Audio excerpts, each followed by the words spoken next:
বাংলাদেশে যে পদ্মা ব্যারেজ এবং পদ্মা সেতু, এটা প্রয়োজনীয়তা এটা অস্বীকার করার কোনো উপায় নেই। একই সঙ্গে যে জেলাগুলো আপনার এফেক্টেড, যে মানুষেরা এই সেতু বা ব্যারেজের জন্য আপনার অপেক্ষা করছে, তাদের প্রয়োজনটা এটা আমরা এখানে উপলব্ধি করেছি। একই সঙ্গে এর যে আপনার ক্লাইমেটিক যে কন্ডিশন, সেটা কি দাঁড়াবে, এতগুলো মানুষ, প্রায় 8 কোটি 9 কোটি মানুষের জীবন জীবিকা, তার কি অবস্থা দাঁড়াবে, সবকিছু মিলিয়ে এই পদ্মা ব্যারেজ এবং পদ্মা সেতু এর যে প্রয়োজন, এটা আমরা উপলব্ধি করেছি। একই সঙ্গে আমরা এটাও উপলব্ধি করতে সক্ষম হয়েছি যে দীর্ঘকাল প্রায় 7 বারের প্রায় স্টাডি হয়েছে, এর উপরে আলোচনা স্টাডি হয়েছে, কিন্তু দুর্ভাগ্যক্রমে এখন পর্যন্ত আমরা এটা ঠিক একটা ডিসাইসিভ কোনো জায়গায় আসতে পারি। যে কথা এখানে আমাদের বিশেষজ্ঞরা বলেছেন অত্যন্ত জোর দিয়ে, আমি সেই কথাটা অত্যন্ত জোর দিয়ে বলতে চাই, যেই কাজগুলোর জন্য সবচেয়ে বেশি যেটা প্রয়োজন হচ্ছে পলিটিক্যাল কমিটমেন্ট। রাজনৈতিক কমিটমেন্টই হচ্ছে সবচেয়ে বড় প্রয়োজন, সেটাই দরকার।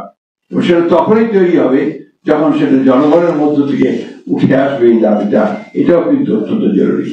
তাই আমি ইয়াকে বলছিলাম এর পরে উচিত হবে তার গোটা অঞ্চলটা এই বিষয়টা নিয়ে জনগণের মধ্যে একটা জাগরণ সৃষ্টি করা, যেটা আমাদের আব্দুল হামিদ তার ভাষায় করতে সক্ষম হয়েছে।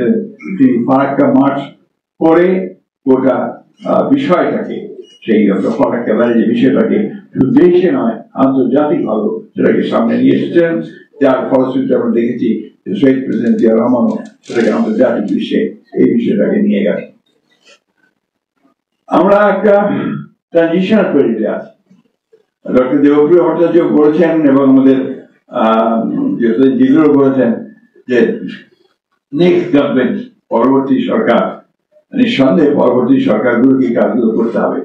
কিন্তু আজকে একটা সুযোগ তৈরি হয়েছে, এই অভূতপূর্ব একটি ছাত্রগণ অভ্যুত্থানের মধ্য দিয়ে আমাদের একটা জাতীয় ঐক্য তৈরি হয়েছে।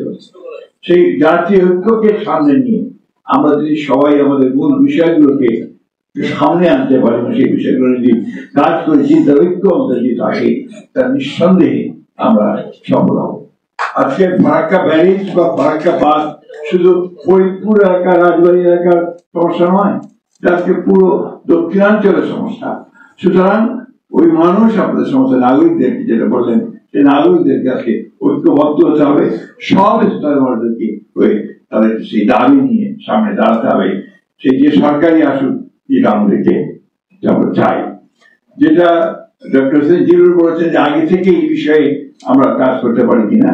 অবশ্যই আমরা এই বিষয়টাতে আপনারা অত্যন্ত সচেতন।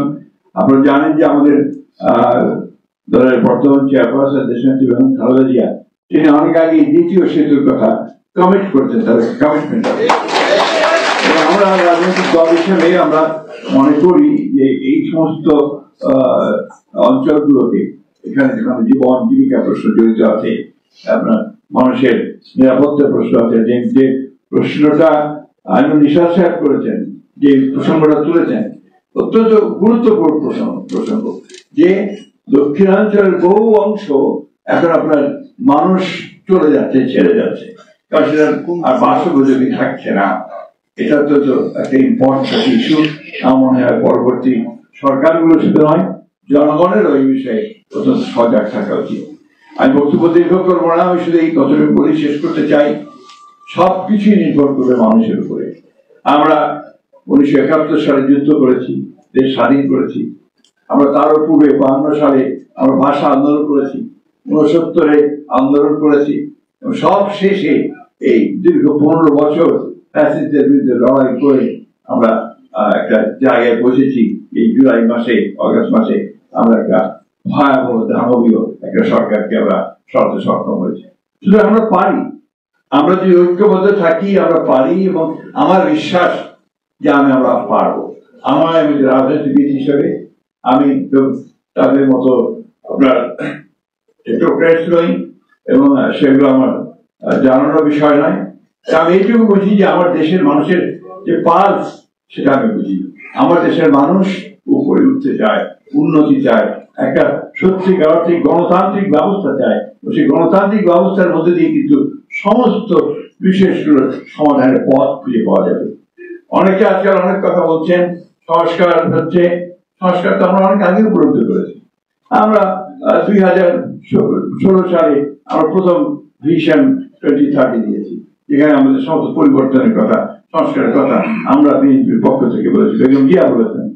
আমরা 22 সালে আমাদের নেতা তারেক রহমান সাহেব 31 দফা দিয়েছেন, যে 31 দফায় আজকে কিন্তু সমস্ত সংস্কারগুলো যে কমিটিগুলো হয়েছে সেই বিষয়গুলো নিয়ে আলোচনা চলছে।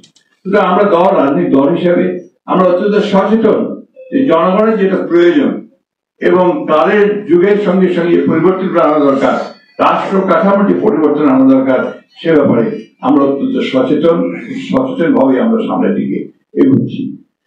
আমি শেষ করতে চাই এই বলে যে আপনারা যারা আজকে এই উদ্যোগটা নিয়েছেন খৈয়াবের নেতৃত্বে, আপনারা সামনের দিকে বলিষ্ঠ ভাবে এগিয়ে যাবেন, পিছিয়ে যাবেন না। মৌলানা ভাসানীর যে স্পিরিট, সেই স্পিরিটটাকে সঙ্গে নিয়ে আপনারা এই আন্দোলনকে সামনে নিয়ে যাবেন। অবশ্যই সমস্ত জনগণ আপনাদের সামনে থাকবে এবং জনগণ থাকলে আগামী দিনের সরকারগুলো আপনাদের সঙ্গে থাকবে বলে আমি বিশ্বাস করি। ধন্যবাদ আমাকে আমন্ত্রণ জানানোর জন্য। ধন্যবাদ।